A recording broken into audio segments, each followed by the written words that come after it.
bienvenidos a una nueva edición de La Cuadratura del Círculo. Esta vez vamos a conversar acerca de la elección boliviana en la que ha triunfado el candidato del MAS, Movimiento al Socialismo, Luis Arce, y con una diferencia, digamos, apreciable, según parece, por lo menos según los resultados que se conocen hasta ahora. Estamos con Aldo de Filippi, pero estamos con Juan Claudio Lechín, quien es un conocido escritor y, en fin, analista, politólogo boliviano, muy conocedor de las relaciones internacionales. Juan Claudio, ¿qué tal? ¿Cómo estás? ¿Cómo te va? Muy buenas noches, muy buenas tardes. Aldo, ¿qué tal? ¿Cómo están? Mucho gusto. Bueno, la primera pregunta sería, ¿cómo explicar este triunfo, además tan amplio, digamos, tan holgado, de Luis Arce y del MAS? No se esperaba, creo yo, una cosa así. Quizás los que seguían el proceso boliviano podían entenderlo mejor, pero ¿qué explicación hay de para esta victoria, digamos, Juan Claudio? Sí, muy amable por la entrevista. Yo creo que la elección boliviana, como todo lo que ha pasado los últimos 20 años en América Latina, tenemos que analizarlo con nuevos ojos.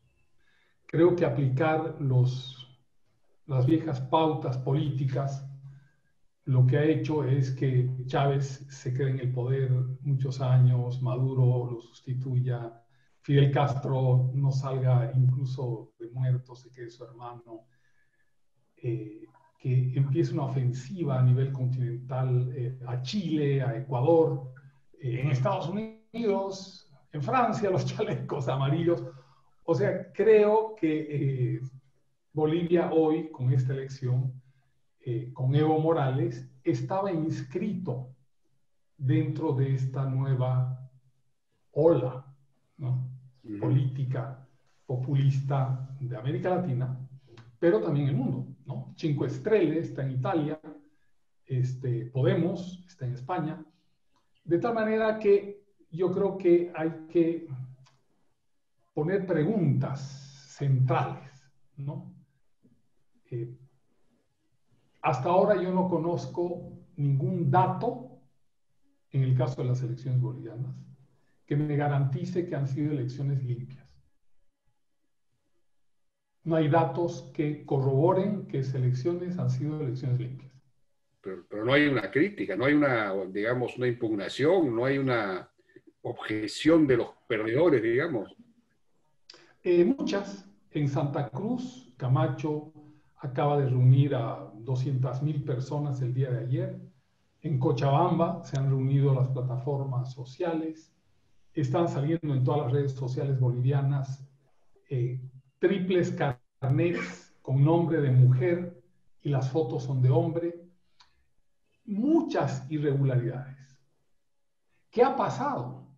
Yo creo que la respuesta al que ha pasado, la verdadera respuesta, vamos a tardar muchos años en saberla, la verdadera respuesta, ¿no?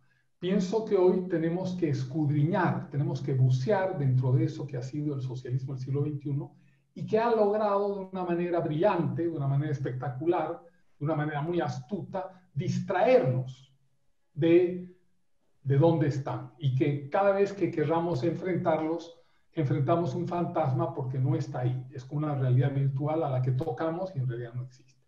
Y el que de verdad existe está en un lugar que no sospechamos.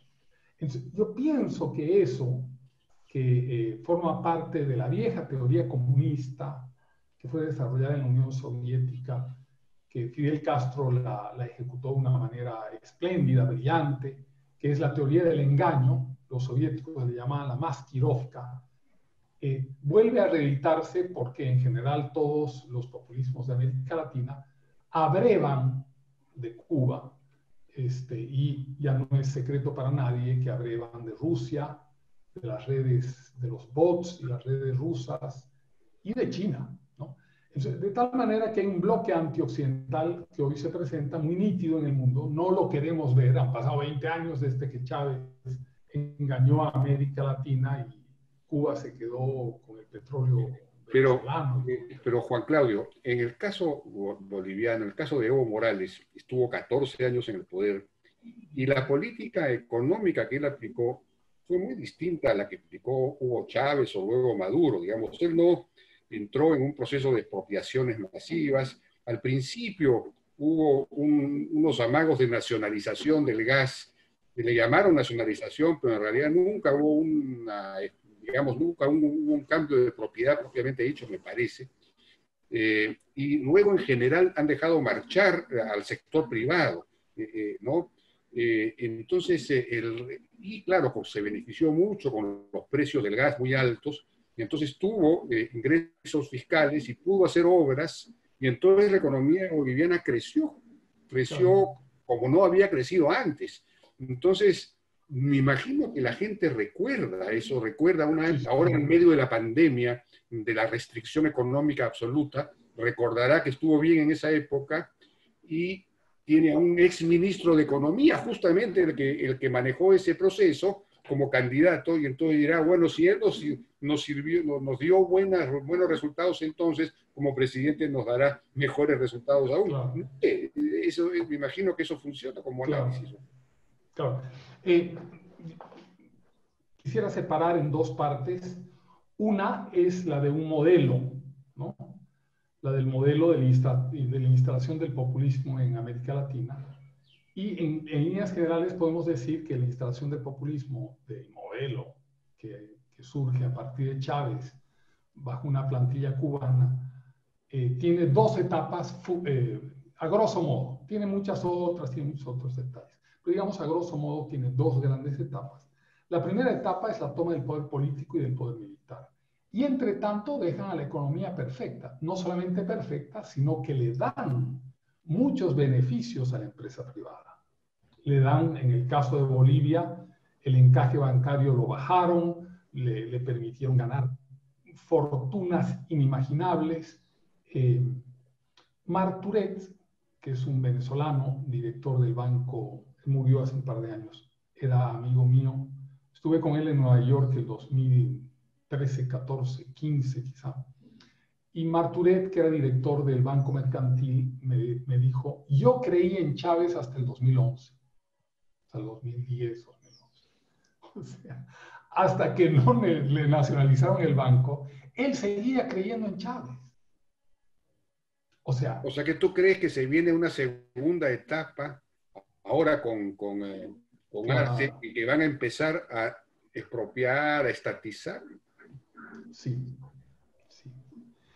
En realidad, esa era la segunda etapa que se venía ahora, con Evo Morales, el 2019, porque el modelo populista, Jaime, y estaremos de acuerdo en eso, es un modelo que no para, no se detiene. No es que agarraron el Congreso, agarraron el Ejército, agarraron la policía, los medios de comunicación, y llega un momento y se detiene. Y dicen, bueno, ya tenemos dinero, ya somos ricos, y ahora nos detenemos. ¿No? Es un modelo en el cual genera un enemigo interno, que es la gran razón de su éxito, es generar un enemigo interno y externo. El externo es el imperialismo, etcétera, etcétera, como conocemos. Y el interno depende del país, ¿no? En Venezuela el interno era la oligarquía, en Bolivia eran los blancos, explotadores, malditos, porque cada modelo populista tiene el discurso que le viene bien a su colectividad, ¿no? El discurso populista del nazismo era de un racismo ario y el discurso populista boliviano es de un racismo indígena, porque cada uno se adapta a su realidad. Entonces, ellos no paran. Si ellos no paran, ¿dónde continúan? Si partimos de la premisa de lo que conocemos a lo largo de la historia, de que ellos no paran. Bueno, Evo Morales efectivamente sí tuvo digamos, avanzó hacia un modelo cada vez más autocrático en lo político, ¿no? Controlado el Poder Judicial, el Tribunal Constitucional, tenía el manejo del Congreso, en fin, tenía todo en sus manos. La parte económica la dejó libre, más o menos libre. pero yo no sé si este tipo de control político se mantiene o se va a mantener con Arce, y a partir de ahí Arce va a pasar a digamos, a un modelo económico ya distinto. He visto que habla de industrialización por sustitución de importaciones, de crear una empresa de medicamentos, en fin, de una serie de elementos que Evo Morales no mencionaba, o no sé si me parece que no recuerdo haberle oído eso, ¿no? Entonces, ¿va por ahí la cosa? Sí, lo que pasa que, Jaime, otra vez, tú sabes que a los populistas no puedes creer en su discurso, porque otra vez el discurso del populismo es un discurso del engaño. O sea, yo parto de la premisa hace muchísimos años que estudio el populismo, he escrito libros sobre el populismo, artículos, etcétera, con data pesada, no es una ocurrencia la que yo tengo, sino que he presentado data pesada en los estudios comparativos del populismo, donde si uno es sensato de cara al populismo, lo primero que uno tiene que hacer es no creer en lo que le dicen, aunque sea verdad. Ya después uno dirá, caramba, dijeron la verdad. Pero la posibilidad de acertar cuando no se cree en las palabras del populismo es alta. Y las posibilidades de equivocarse cuando se crea el populismo es también alta. Y a la prueba me remito, fíjense cómo vuelve Kirchner y Fernández a la Argentina. Y ahora sí empieza una ofensiva que empieza a socavar la base económica argentina, ¿no? Y es allí donde Evo se instala, y es desde la Argentina que hay un hostigamiento permanente a la institucionalidad boliviana. Ahora es correcto, tú has dicho algo muy, muy cierto, con conocimiento de causa sobre Bolivia. Evo Morales tomó el sistema judicial, tomó la fiscalía, además de parlamento, los medios de comunicación, etcétera, ¿no? El ejército, parte del ejército, parte de la policía. Siguió tomado el sistema judicial. Lo dejaron amarrado. No se pudo sacar al fiscal Lanchipa hasta ahora, no se lo saca. Sigue el fiscal de Evo Morales, sigue el tribunal electoral de Evo Morales. En las elecciones de tribunales departamentales, cuando yo estuve en Bolivia en noviembre del año pasado, ganaban los masistas porque se presentaban de asientos. De asientos. Entonces, al que eligieran iba a ser del grupo de Evo Morales. Bueno, pero entonces, en las encuestas de boca de urna y en el conteo rápido ha ganado también Arce, ¿no? O sea, ¿o tú crees que eso está controlado también? Mira, otra vez, más que creer, porque yo la verdad que no tengo razones para sospechar, ¿verdad? El populismo de América Latina, y por eso ha logrado conquistar enorme cantidad de países, ha retrocedido y está volviendo en una nueva ofensiva. ¿Cuál es tu sentir sobre lo que realmente piensa el pueblo, más allá de esta manipulación? Porque no se saca fácil a un presidente, se mantiene una relativa calma o estabilidad durante el gobierno de transición, y de pronto el sucesor del presidente que salió vuelve a retomar. O sea, es un poco...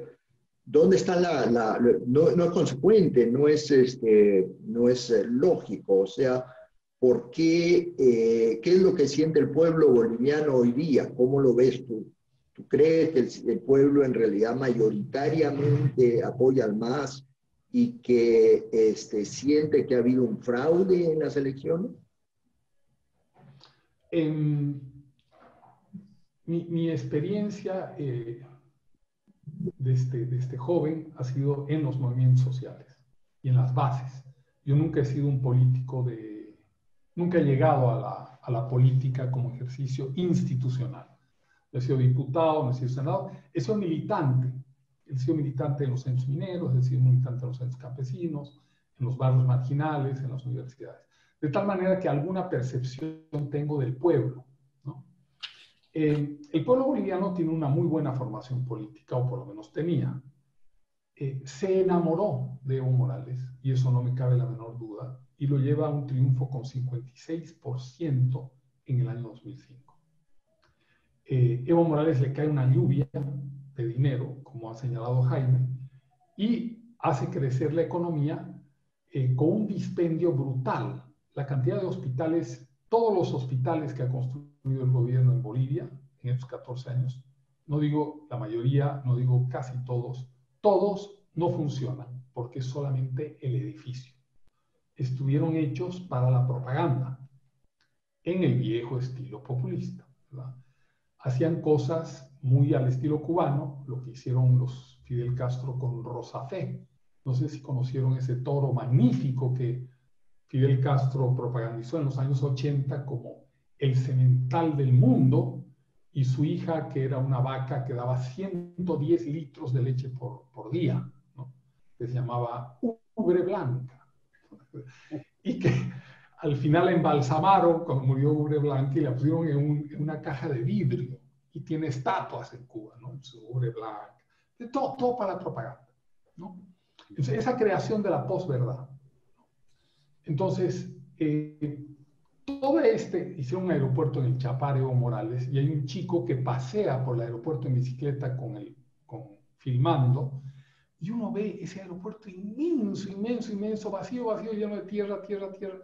O sea, todo lo han hecho con el dispendio de dinero, ha sido para crear la ilusión, para generar movimientos sociales adeptos, para dar bonos, ¿verdad? Dime una cosa, comparando, digamos, tú estás comparando con Venezuela. Yo quisiera hacer la hipótesis de una comparación con Ecuador. En Ecuador, Correa al final dejó una situación económica muy, muy complicada. Fue elegido su vicepresidente, Lenín Moreno, que tuvo que empezar a aplicar ajustes, cambiar un poco el modelo porque no funcionaba, y entonces al final terminó enfrentado a Correa, y ahora son enemigos absolutos. Entonces me pregunto si algo así, me parece mucho más difícil, pero simplemente como ejercicio intelectual, no pudiese ocurrir en Bolivia, en el sentido de que en Bolivia también se ha generado un déficit fiscal muy grande, me parece, en los últimos años, desde que ha caído el precio del gas. No sé en cuánto está ahora. Sé, sin embargo, que no hay inflación o no hay mayor inflación, pero claro, un déficit fiscal muy grande puede terminar provocando una inflación muy preocupante. En todo caso, para que la economía vuelva a crecer, se va a requerir en realidad liberalizarla, no estatizarla. Entonces me pregunto si eso no va a determinar un cambio, un giro digamos, en la orientación económica que termine provocando una separación, un divorcio con Evo Morales. ¿O tú crees que Evo Morales va a jugar un papel importante en este gobierno? Sí, nosotros los liberales siempre vemos a la economía como el elemento regente. Y es correcto, eso es lo ideal, que la economía sea la que rija el sistema de la organización humana, porque cuando rige la política, la gente es más pobre, cuando rige la economía, la gente tiene posibilidades de prosperar. Pero los modelos populistas no son económicos, los modelos populistas son eminentemente políticos y van a demoler la economía. Igual en Venezuela, en la primera fase de Chávez, no se demuele la economía. Más bien hay mucha gente que hace mucho dinero con el tipo de cambio. Es en la segunda fase, a partir de 2007, 2008, que empiezan las nacionalizaciones, las privatizaciones. Y todavía mucha gente creía en ellos. En el caso de Bolivia, has hecho varias preguntas simultáneas. Uno, el gran deseo sería que Arce sea un Lenin Moreno. Sería como el deseo, ¿no? Es así como la lámpara de Aladino de los bolivianos, sería que Arce sea un moreno. Arce ha estado visitando a Evo por lo menos una vez por mes en el último año en Buenos Aires. Ha estado recogiendo directrices, porque Arce no es un hombre que tiene un grado de autonomía política, ¿no? Él lo que hizo mientras hubo la bonanza en Bolivia, para neutralizar a la parte económica, al empresariado, para neutralizar ese sector, lo que hicieron fue aprovechar la bonanza para desplazar dinero y desplazar muchas riquezas hacia los sectores productivos, y muchos de los cuales hasta hoy añoran más a Evo Morales, muchos empresarios, que el pueblo indígena, digamos, ¿no? Y estaban felices con Evo Morales porque nunca en su vida habían hecho tanto dinero. Siempre el problema son las consecuencias, ¿no? Cuando la limosna es grande, el santo desconfía. Entonces, no creo que Arce ya acaba de dar una orden, por ejemplo, bien interesante, porque en las pequeñas cosas se muestran las grandes intenciones, ¿no? Acaba de dar una orden a la policía, siendo candidato aparentemente sacramentado por el Tribunal Supremo Electoral, que siempre, como les dije antes, mantuvo el masismo, el edismo en su interior, pero acaba de decirle a la policía que no pueden salir en 90 días ningún funcionario de este gobierno, hasta que nos suban ellos y hagan la revisión necesaria para empezar los procesos de judicialización. Entonces ya empieza el ADN del autoritarismo, de la represión, ¿no? a funcionar, ¿no? En cambio, Evo Morales va a regresar. ¿Tú esperarías un pronto retorno? ¿Esperarías un pronto retorno de Evo a Bolivia? No sé cuán pronto, porque ellos manejan en términos de impacto figuras súper interesantes porque estudian mucho, ¿no? Donde los políticos liberales estudian la economía y cómo dar un mensaje racional, los populistas estudian cómo dar grandes mensajes sentimentales que se graben en el inconsciente de la gente. Yo supongo que van a preparar un regreso apoteósico, ¿no? Y es algo donde los liberales más bien no hacemos, nos da vergüenza, ¿no? Tenemos que ser verdaderos, racionales, no podemos mentir. Ellos no, ellos hacen de la mentira la creación de la realidad, ¿no? Bueno, con esa frase yo creo que podemos dar por terminada esta conversación, que no debería durar más de media hora, nos hemos pasado un poquito. Muchísimas gracias, Juan Claudio, muy interesante tu visión, tu perspectiva, tu pronóstico. Vamos a ver qué cosa pasa. Yo quisiera que no suceda, sinceramente, quisiera que no suceda nada de lo que he dicho. Yo quisiera estar absolutamente equivocado y que la realidad muestre que Arce es una buena persona y que se ha vuelto un Lenín Moreno y que mi país vaya por un curso mejor. A mí equivocarme sería una gran felicidad sabiendo que el país está mejor. No importa que yo, ¿no? Y esa sería para mí una recompensa grande, que las cosas vayan mejor, aunque yo las haya vaticinado de otra manera. Gracias. Contigo. Bueno, muchísimas gracias nuevamente. Gracias por la participación.